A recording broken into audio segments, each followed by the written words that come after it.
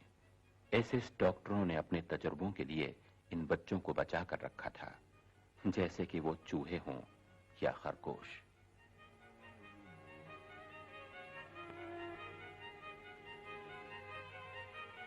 زوننبرگ شہر میں S S جلاد بھاگتے ہوئے بھی 735 جرمنوں کو موت کے گھاٹ اتار گئے تاکہ وہ ان کے خلاف گواہی نہ دے سکیں.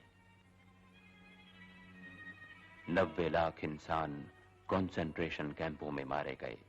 ان میں سے 59,78,000 یہودی تھے.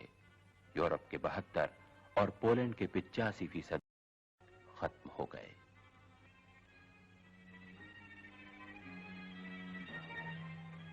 مرنے والے ان کیمپوں میں کیا چھوڑ جاتے ہیں؟ سوٹ کیس جو منہ کھولے اپنے مالکوں کی راہ تک رہے ہیں جو کبھی نہیں آئیں گے. کپڑے جو ناچتے تھرکتے ہوئے جسموں کے بغیر چھلاوا نظر آتے ہیں.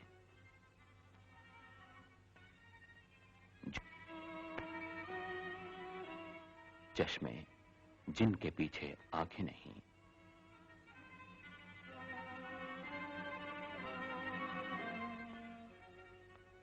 کھلونے جن سے معصومیت چھن گئی. حسین بال جن پہ کسی شاعر کی بجائے ہٹلر کی نظر پڑی.